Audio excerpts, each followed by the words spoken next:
Hi,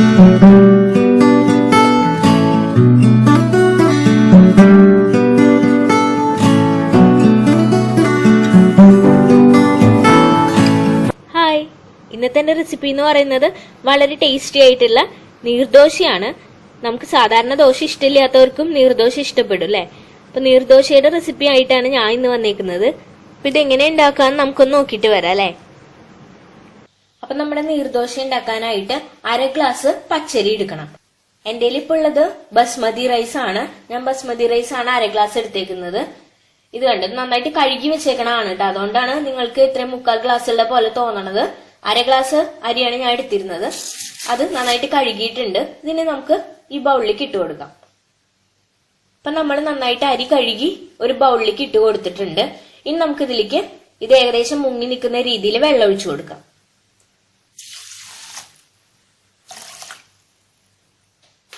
ഈ അരി നമ്മൾ സോക്ക് ചെയ്യാൻ വെക്കുന്നത് എന്തിനാണെന്ന് വെച്ചിട്ടുണ്ടെങ്കിൽ ഇത് നമുക്ക് നന്നായിട്ട് അരച്ചെടുക്കാനുള്ളതാണ്. അപ്പോൾ തരികളൊക്കെ ഇല്ലാണ്ട് നന്നായിട്ട് പേസ്റ്റ് പോലെ അരഞ്ഞു കിട്ടാൻ വേണ്ടിയിട്ടാണ് നമ്മളിത് 1/2 മണിക്കൂർ വെള്ളത്തിലിട്ട് വെക്കുന്നത്.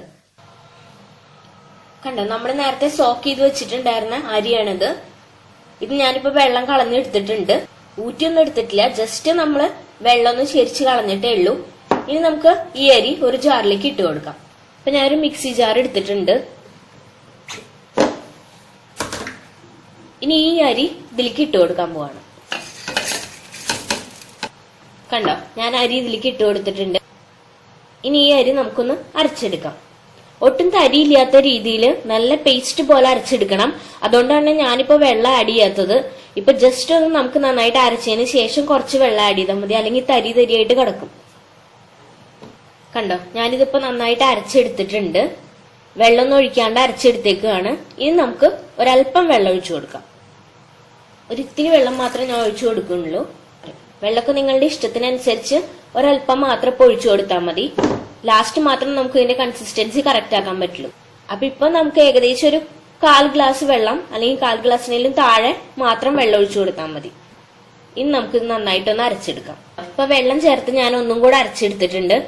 നമുക്ക് തരി ഉണ്ടോന്ന് അറിയാൻ വേണ്ടിയിട്ട് ജസ്റ്റ് മാവ് ഒന്ന് തൊട്ട് നോക്കിയാൽ മതി. അപ്പൊ നമുക്ക് അറിയാലോ അതിൽ തരി പോലെ ഉണ്ടെന്നുണ്ടെങ്കിൽ ഒന്നും കൂടി നന്നായിട്ട് അരയ്ക്കണം. ഇനി നമുക്ക് ഇതിലേക്ക് ആഡ് ചെയ്യേണ്ടത് തേങ്ങാപ്പാലാണ്. ഞാൻ ഏകദേശം ഒരു 1/2 ഗ്ലാസ് തേങ്ങാപ്പാൽ എടുത്തിട്ടുണ്ട്. കണ്ടോ, ഇനി ഇത് നമുക്ക് ഇതിലേക്ക് ആഡ് ചെയ്യാം. നിങ്ങളുടെ കയ്യിൽ ഇപ്പൊ കടയിൽ നിന്ന് വാങ്ങുന്ന തേങ്ങാപ്പാലാണെന്നുണ്ടെങ്കിലും കുഴപ്പമൊന്നുമില്ല. അതേസമയം പൊടി കലക്കിയിട്ട് നമ്മള് പാലുണ്ടാക്കൂല, തേങ്ങാപ്പാൽ ഉണ്ടാക്കൂല, കോക്കനട്ട് മിൽക്ക് പൗഡർ ഉണ്ടാവും. അതിനെപ്പറ്റി എനിക്കറിയില്ല.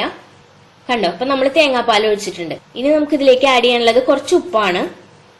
ഉപ്പ് പാകത്തിന് ആഡ് ചെയ്യുക. ഞാൻ ഏകദേശം എന്താ കണ്ടോ 1/4 ടീസ്പൂണിലും താഴെ ഉപ്പ് ആഡ് ചെയ്യുന്നുള്ളൂ. മാവ് മുഴുവനായിട്ട് അരച്ചെടുത്തതിന് ശേഷം ഒന്ന് ടേസ്റ്റ് ചെയ്ത് നോക്കിയാൽ നമുക്ക് അറിയാം കേട്ടോ കറക്റ്റ് ഉപ്പ് എത്രയാണെന്നുള്ളത്.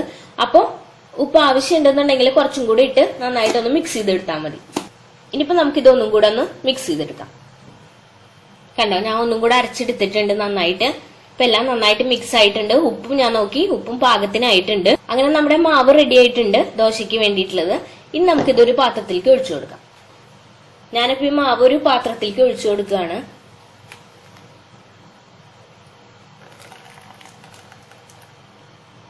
കണ്ടോ, നമ്മുടെ മാവ് ഇവിടെ റെഡി ആയിട്ടുണ്ട്.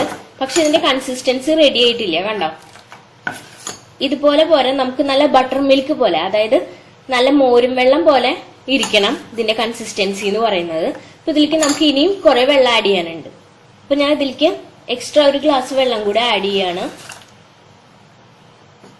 ഇനി നമുക്ക് നന്നായിട്ടൊന്ന് ഇളക്കി നോക്കാം ഇതിന്റെ കൺസിസ്റ്റൻസി കറക്റ്റ് ആയിട്ടുണ്ടോ. കണ്ടോ, പോരാ. ഇനി കുറച്ചും കൂടെ നമുക്ക് വെള്ളം ഒഴിക്കാനുണ്ട് ഇതിലേക്ക്.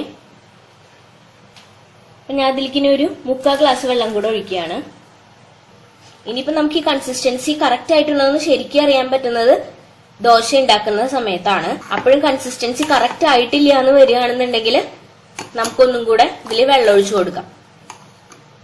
ഇനിയിപ്പോ നമുക്കിത് ഏകദേശം ഒരു 1/2 മണിക്കൂർ റെസ്റ്റ് ചെയ്യാൻ വെക്കാം. റെസ്റ്റ് ചെയ്യാൻ വെക്കണമെന്ന് നിർബന്ധമൊന്നുമില്ല, വേണമെന്നുണ്ടെങ്കിൽ അപ്പൊ തന്നെ ഉണ്ടാക്കാം. അപ്പൊ നമ്മൾ ഏകദേശം ഒരു 1/2 മണിക്കൂർ നമ്മുടെ മാവ് വെച്ചിട്ടുണ്ടായിരുന്നു. ഇനി നമുക്ക് ഒരു പാൻ വെച്ച് കൊടുക്കാം. പാൻ വെച്ചതിന് ശേഷം അത് നമുക്ക് ഹൈ ഫ്ലെയിമിൽ ചൂടാക്കാം. ഒരുപാട് ഹൈ ആക്കണ്ട. ഒരുപാട് ചൂടായിട്ടുണ്ടെങ്കിൽ മാവ് വല്ലാണ്ട് പെട്ടെന്ന് തന്നെ ഒട്ടിപ്പിടിക്കും. പിന്നെ നമുക്ക് ദോശ കിട്ടാൻ പാടായിരിക്കും. അതുകൊണ്ട് ഒരു മീഡിയം ഫ്ലെയിമിലിട്ട് നന്നായിട്ട് ചൂടാക്കുക. ഒട്ടും ചൂടാവേണ്ടിരുന്നാലും നമ്മുടെ ദോശ ശരിയാവില്ല കേട്ടോ. ഇപ്പൊ നന്നായിട്ട് ചൂടായിട്ടുണ്ട്. ഞാൻ ഇതിലേക്ക് നമ്മുടെ മാവ് ഒഴിച്ചു കൊടുക്കാൻ പോവാണ്. അപ്പൊ മാവ് ഒഴിക്കുന്നതിന് മുമ്പായിട്ട് നമ്മൾ ശ്രദ്ധിക്കേണ്ട കാര്യം എന്ന് പറയുന്നത്, കണ്ടോ, മാവ് നന്നായിട്ടൊന്ന് മിക്സ് ചെയ്ത് കൊടുക്കണം.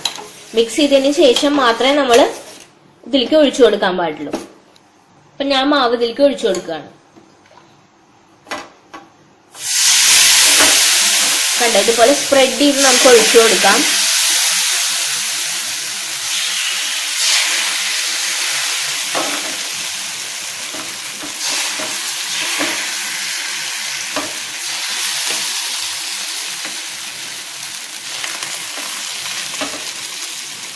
അപ്പൊ ഇതുപോലെ ചെറിയ ഹോൾസ് ഒക്കെ ഉണ്ടെന്നുണ്ടെങ്കിൽ നമുക്ക് മാവ് വെച്ചൊന്ന് ചെറുതായിട്ട് അടച്ചു കൊടുക്കാം.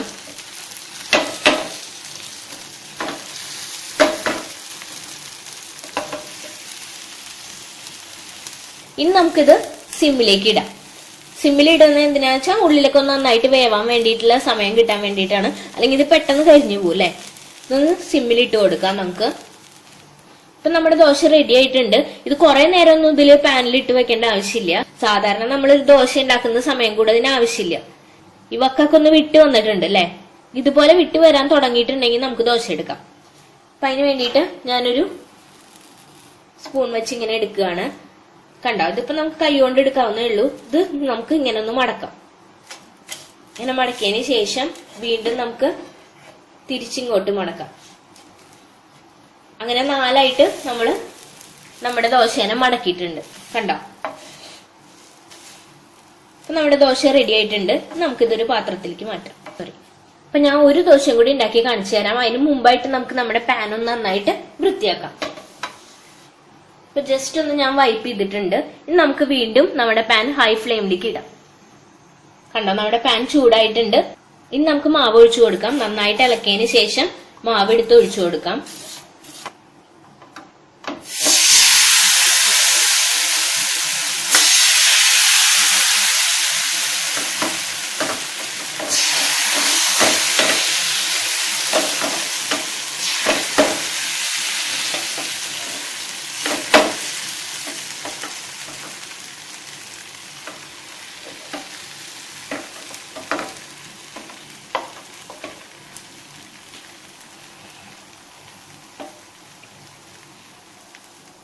കണ്ടോ, നമ്മുടെ ദോശ റെഡി ആയിട്ടുണ്ട്. വക്കൊക്കെ വിട്ട് വന്നിട്ടുണ്ട്. കണ്ടോ, ഇനി നമുക്കിത് മടക്കാം.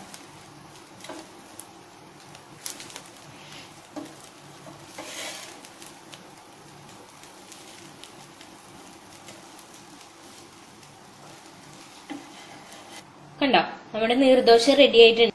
അപ്പൊ ഈ ദോശയുടെ പ്രത്യേകത എന്താന്ന് വെച്ചിട്ടുണ്ടെങ്കിൽ നമുക്ക് സാധാരണ ചട്നിയുടെ കൂടെയും കഴിക്കാം. അതുപോലെ തന്നെ നമ്മൾ വെള്ളയപ്പത്തിന് മുട്ടക്കറിയൊക്കെ ഉണ്ടാക്കും അല്ലെ, അതിന്റെ കൂടെയും കഴിക്കാം. രണ്ടിനും നല്ല കോമ്പിനേഷൻ ആയിരിക്കും.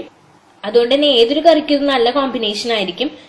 പിന്നെ നമുക്കിത് വേണമെന്നുണ്ടെങ്കിൽ സോഫ്റ്റ് ആയിട്ട് എടുക്കാം, അല്ലെങ്കിൽ നല്ല റോസ്റ്റ് ആയിട്ടുള്ള രീതിയിലും നമുക്ക് നീർദോശ എടുക്കാൻ പറ്റും. സോഫ്റ്റ് ആയിട്ട് എടുക്കണമെങ്കിൽ നമ്മൾ അധികം വേവിക്കാൻ വെക്കേണ്ട ആവശ്യമില്ല. കുറച്ചു നേരം കഴിഞ്ഞാൽ തന്നെ മടക്കാം. അതുപോലെ തന്നെ ക്രിസ്പി ആയിട്ട് കിട്ടണമെന്നുണ്ടെങ്കിൽ നമുക്ക് കുറച്ചധികം നേരം കൂടെ ഹൈ ഫ്ലെയിമിൽ ഇട്ട് വെച്ചതിന് ശേഷം എടുക്കാം. പക്ഷെ എനിക്ക് തോന്നുന്നു ഇതാണ് ഒരു കറക്റ്റ് പാകന്ന്. കാരണം ആവശ്യത്തിന് സോഫ്റ്റും ആയിട്ടുണ്ട്, അതുപോലെ തന്നെ ക്രിസ്പി ആയിട്ടുണ്ട്. അപ്പൊ എല്ലാവരും ഇത് ഒരു തവണെങ്കിലും ഉണ്ടാക്കി നോക്കണം കേട്ടോ.